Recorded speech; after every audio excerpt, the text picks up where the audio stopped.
Hi mga ka-Totspecs! Today is March 23, 2024. May schedule kami 3 bore up at saka pwede kami sa walk-ins. Yung 3 bore up naman, puro NMAX B2 po ito. Magtutropa at pagplanuhan nila, magsasabay sila na magpapabore up. Ito na po yung makina ng dalawa.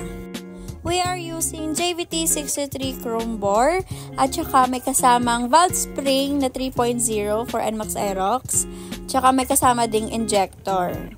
At saka syempre di mabubuo pag walang camshaft na maayos. At ito po yung camshaft namin. So ipapakita ko sa inyo yung nililinis nila. Ito na po yung head ng dating Tapos ito, ayun yung black na stock black ng NMAX B2. Tsaka iba-ibang parts andyan po, makikita nyo po sa tray. Ito naman yung pangalawang makina. Nakasalpak na po yung black at saka head. So, ayun, inaayos na yun yung mga internals neto. So, isasalpak na naman ni Junjun yung cam gear.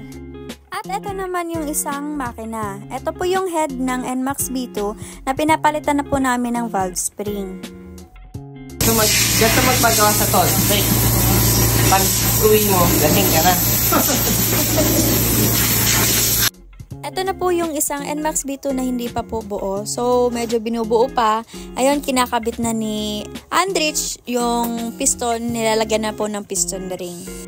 At after, ayun, sinalpak na din dun sa may crankshaft. So, after sa piston, lalangisan po natin yung parts ng black at saka pati yung piston para madali na lang sakto yung pagkabit. At inuunti-unti lang po ikakabit para maging maayos naman po. Tingnan nyo na lang po sa video.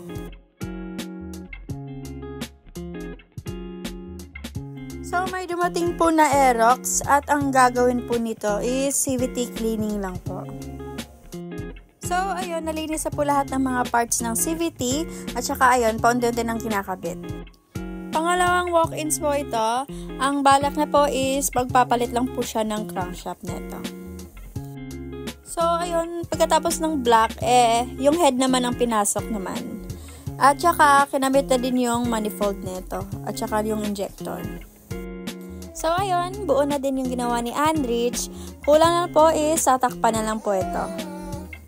So, syempre, bagong bore up, bagong langis din tayo. So, magcha-change oil muna tayo. Time check po, it's already 4:16 PM po at shoutout kay Master Jason Bautista. So, ayun po, buo na po yung isang NMAX B2 at naka-close na po. Yung isang B2 naman is kinabitan na po namin ng manifold at saka yung throttle body. At after, tinatapet na po ni Andrich. So, bagong bore up, bago din yung coolant namin using super coolant. So, magcha-change oil muna tayo. Ang gamit po namin is S-Oil 7, 10W40 or 50. It is fully synthetic at saka syempre, ito po yung ginagamit sa shop namin. Subok na po kami sa S-Oil 7. Thank you po sa tiwala. So, ito na po ang gawa ni Andrich. Buong-buo na po. So, ang kulang na lang po ito is isasalpak muna lang po ito sa body. At syempre, big thanks po sa Motoclassy Main, kay Boss Jack, kay Ma'am Rochelle, at saka kay Manager Edward sa napakaangas kong t-shirt.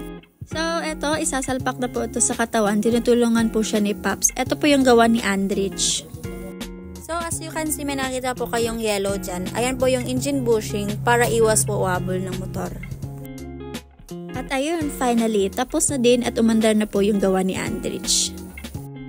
So, nang makatapos, is gagawin na po yung CVT niya para tunuhan po ng sakto.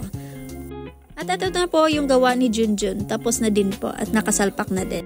Syempre, maraming salamat po sa tiwala mga master. Shop located po, Better Living, Parañaque City. Thank you for watching!